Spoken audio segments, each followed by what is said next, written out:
नमस्कार मैत्रिणींनो, मी प्रतीक्षा. इथे माझ्या आईने पालकपुरी बनवायला घेतले. आषाढ महिना सुरू होतोय, तळण पण होतं आणि माझा भाऊ जो आहे भोपाळला जाण्यासाठी निघाला होता, त्यामुळे त्याच्यासोबत पालकपुरी द्यायचं प्रवासाला. मग टिकते खूप दिवस, त्यामुळे ते बनवायला घेतली आईने. तर तुमच्यासोबत पण रेसिपी माझ्या आईची शेअर करते, तर चला शेवटपर्यंत पहा.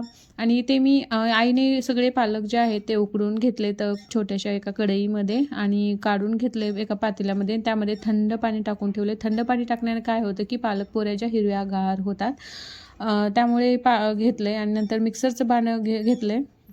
मिक्सरच्या भांड्यातून आपल्याला काढून घ्यायचं आहे. तर मिक्सरच्या भांड्यामध्येच पालक ते उकडून घेतलेलं आणि लसूण आणि मिरच्या टाकून घ्यायचे मिक्सरच्या भांड्यामध्येच. अशा पद्धतीने बारीक करून घ्यायचं आहे. नंतर त्यामध्ये तीळ, ओवा, जिरे हे असे सगळे जिन्नस आहेत ते टाकून घ्यायचं आहे आणि मिक्स करून घ्यायचं आहे ह्याच्यामध्ये आपण बारीक केलेल्या पालकमध्ये. नंतर त्यामध्ये बेसनचं पीठ टाकलं आहे आणि नंतर गव्हाचं पीठ टाकायचं. आता आपल्याला घरी खायचं असेल तर आपण ज्वारीचं पीठ टाकू शकता, कारण ज्वारीच्या पिठाने कुरकुरीत होतात, मऊ होत नाहीत. पण प्रवासाला जायचं असेल, मऊ टिकवायचं असेल आपल्याला, तर त्यामध्ये ज्वारीचं पीठ टाकायचं नाही, फक्त गव्हाचं पीठ आणि बेसनचं पीठ टाकायचं. तर ते आई म्हणजे त्याला देणार होती प्रवासाला. प्रवासात कसं कुरकुरीत झाल्यानं मग ते मोडून जातात, त्यामुळे ज्वारीचं पीठ नाही टाकलं तरी चालतं. त्यामुळे ते टाकणार नव्हती आई, फक्त बेसनचं पीठ आणि गव्हाचं पीठ तिने घेतलं. आणि नंतर शेवटी आपल्याला सगळ्यात त्यामध्ये मीठ ॲड करायचं आहे चवीनुसार आणि मस्त असं मळून घ्यायचं आहे आता ते पीठ. तर अशा पद्धतीने आईने तिंबून घेतलेलं आहे पीठ. आणि आता त्याचे छोटे छोटे गोळे करून, ज्या पद्धतीने आपण पुऱ्याला करतो ना, साध्या पुऱ्याला, त्या पद्धतीने करून घ्यायचं आणि मस्त अशा डब्बर लाटून घ्यायच्या. आता पातळ करायचं नाहीत, पातळ केलं तर की आणखी मग हे होतं, कुरकुरीत होतात. मग अशा पद्धतीने करून घ्यायचं.